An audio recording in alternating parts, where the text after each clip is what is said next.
Hi everyone, I am Takumi, machine learning engineer at Google Advanced Solutions Lab. Currently, a lot of people are talking about generative AI and its new advancement. And as some of you may know, Google and Google Cloud also release so many generative AI related new products and features. But in this video series, our goal is not to create a state-of-art generative AIs, nor to introduce Google Cloud new products. Instead, we will explain what kind of technology is working behind them.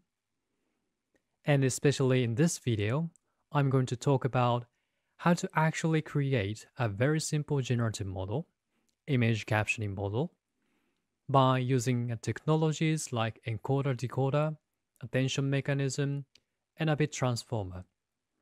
If you're not very familiar with these concepts, I recommend checking other videos talking about them before this. Okay, so if you're ready, let's talk about image captioning tasks and dataset at first. We're gonna use this kind of dataset. As you can see, there are a lot of pairs of images and text data. And our goal is to build and train a model that can generate these kind of text captions based on images. And we'll make it happen by building this kind of model. As you can see, it is kind of encoder-decoder model.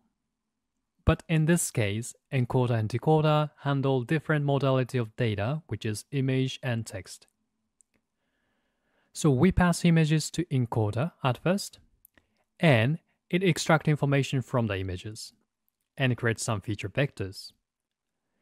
And then the vectors are passed to the decoder, which actually build captions by generating words one by one. So this encoder part is easy. You can use any kinds of image backbone like ResNet, EfficientNet, or Vision Transformer. What we want to do here is to extract features by using that kind of backbones. So code is very simple too. In terms of the code, we're going to see the entire notebook example in the next video. So here, let's just focus on some important lines. As you can see, we are using classical Inception ResNet v2 here from Keras applications. But again, this can be any image backbones. So the next part, the decoder, is a bit complex. So let's take a look very carefully. So this is the entire architecture of the decoder. It gets words one by one and mix the information of words and images, which is coming from the encoder output, and try to predict the next words. So this decoder itself is a kind of iterative operation. So by calling it again and again autoregressively, we can eventually generate text captions. There are so many variations for this decoder design, but here we build transformer-like architecture, although we still use RNN or GRU. So let's zoom into each component. The first embedding layer creates word embeddings, which was discussed in other videos.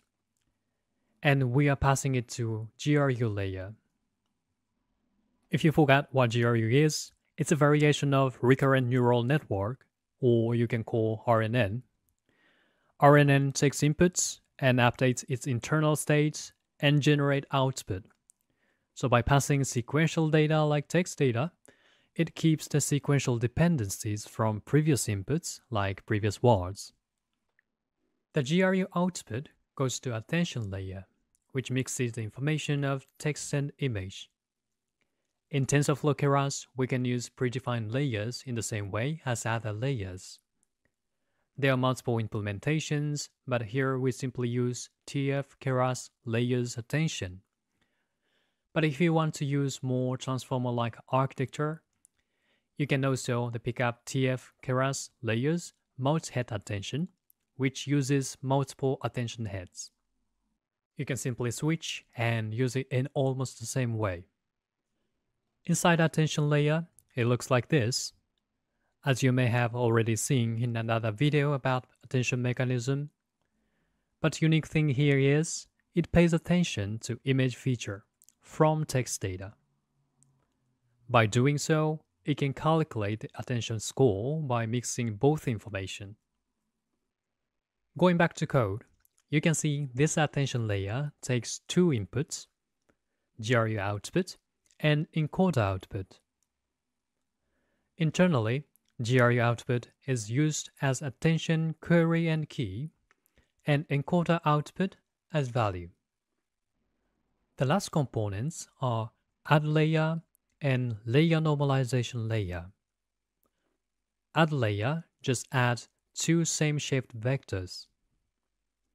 As you can see here, GRU output is passed to attention layer as we discussed, and to this add layer directly. These two flows are eventually merged in this add layer. This kind of architecture is called skip connection, which has been a very popular deep neural network design pattern since ResNet. So it is also called residual connection. This skip connection is very useful, especially when you want to design a very deep neural network.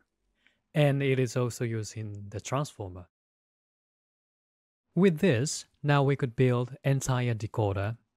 So we are ready to train the encoder-decoder image captioning model using the captioning dataset. We will see how it works in the next video. But before moving on to the next one, I want to explain a bit more about inference phase, where we can actually generate captions for arbitrary images, because this process may look a bit complex. Here you can see 3 steps, and we're going to implement these steps in a custom inference function. The number 1, generate a GRU initial state and create a start token. In training phase, TensorFlow Keras can automatically handle GRU state for each sequence. But in this inference phase, since we design our own custom function, we need to write a logic to deal with it explicitly.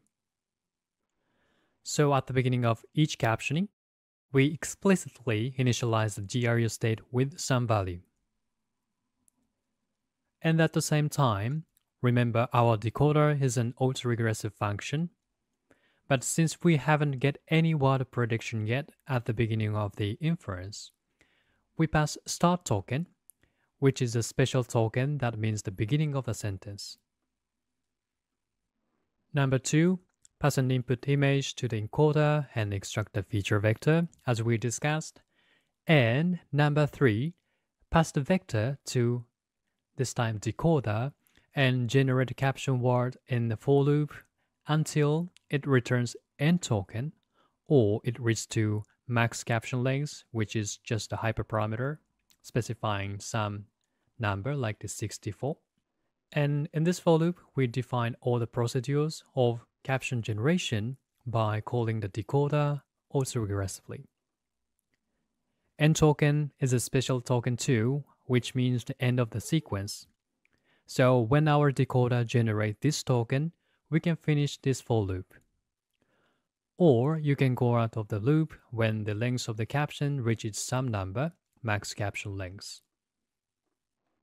Let's take a look at the code one by one. In the first step, we initialize 2 things, GRU state and start token. In this case, GRU state is simply initialized with 0 vectors, and we set start tokens as the first input word for the decoder. In terms of the word to index function used here, I'm going to explain in the next video. But basically, it just tokenized the words to word token, which is the standard text preprocessing technique. In the next step, we preprocess the input image a bit and pass it to the encoder we train. In terms of the image preprocessing, it reads and decodes JPEG in the first line, and it resizes it from any arbitrary resolutions to specific resolution. And it changes the scale from 0 to 255 to 0 to 1 in the third line. And the last phase, decoder for loop.